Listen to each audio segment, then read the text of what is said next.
Écoute, déjà, moi je travaille dans l'administration économique et statistique. Je ne sais pas ce qui a été dit tout à l'heure. Je suis par ailleurs à l'université. Et donc, les questions d'évaluation et de relation à l'État, on les connaît bien. Leurs biais, les copies retoquées quand on ne dit pas les choses comme il faut, on les connaît. Et nos trous noirs d'observation qu'on ne veut pas voir, notamment ces questions du coût du capital qui sont en train de monter. Alors, parce qu'il faut voir pourquoi nous avons vu la crise, et pour un certain nombre d'entre nous, 1 ou 2 ans, 10 ans avant, on disait c'est une folie, mais 1 ou 2 ans avant, on sentait que les choses étaient en train de devenir folles et proches d'exploser. Je l'ai écrit. Pourquoi ?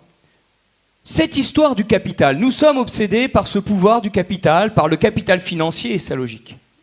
Mais il écrase toute la société. Donc, notre voix n'est pas assez entendue. Mais elle parle de quelque chose qui écrase chacun et tout le monde. Mais vous avez une Nous parlons là, donc, de l'efficacité pour tout le monde. Pardon, mais excusez-moi, je suis un peu méditerranéen. Donc, chez moi, on vient de Tunisie. Je suis désolé, on s'enflamme plus que ça encore.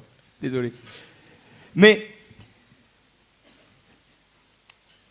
ce qu'on ne veut pas voir, c'est à quel point, dans les prétendues réponses à la crise, on est en train de faire encore pire.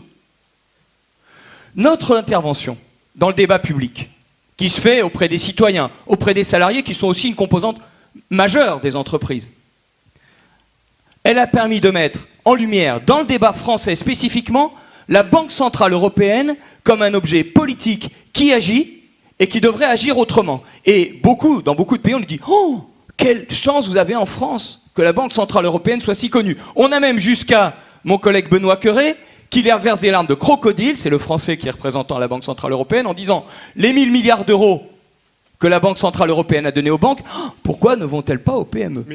Donc ça, c'est une question qui n'est pas une question des intérêts. Bah non, c'est ce que j'allais vous c'est notre bataille politique, parce que c'est pas dans les autres pays qu'on pose cette question de la Banque Centrale Européenne. Mais en France, on n'entend que ça. Enfin, elle n'est que contestée, la Banque Centrale Européenne. Mais précisément. Donc nous avons aussi notre côté fort de la force.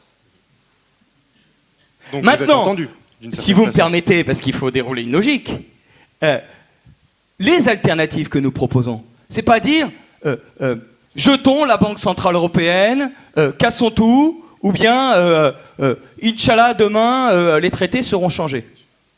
Il faut un tout autre crédit. Nous disons la Banque Centrale Européenne, elle doit par exemple faire comme actuellement, prendre les dettes, mais sans mettre les conditions antisociales. Et ça, c'est possible avec la construction européenne actuelle. Ce n'est pas dans le débat politique. Nous disons, je l'ai écrit ici avec Edwin Le Héron, et ici c'est Henri qui a le livre qu'on avait écrit il y a 1 an et demi, et avec Dominique Plion, nous disons, il faut un autre crédit avec une toute autre sélectivité. Parce que les entreprises sont écrasées, les forces de développement sont écrasées par la sélectivité actuelle. Nous ne sommes pas les seuls, mais nous sommes inaudibles sur cette logique-là. Voilà la difficulté actuelle. On a bien créé une banque publique d'investissement pour créer de nouveaux moyens de crédit. Enfin, donc, alors, je vais vous raconter une histoire. Donc, vos idées sont... Je suis allé à Lannion faire un débat pour les atterrer. Le soir, en ville, et l'après-midi, dans Alcatel. Vous savez, à Lannion, il y a un peu un cluster de télécom, il y a Orange, enfin France Télécom R&D, et puis il y a Alcatel, à peu près 900 salariés, 200 suppressions d'emplois à peu près. Je ne me rappelle plus exactement les chiffres, ça date de novembre-décembre dernier.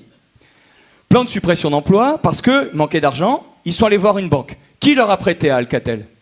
Alcatel, c'est une entreprise technologique encore très performante. Leader dans les câbles, leader dans les centraux pour Internet, etc. Qui leur a prêté ? Goldman Sachs. C'est pas mal, ça, hein ?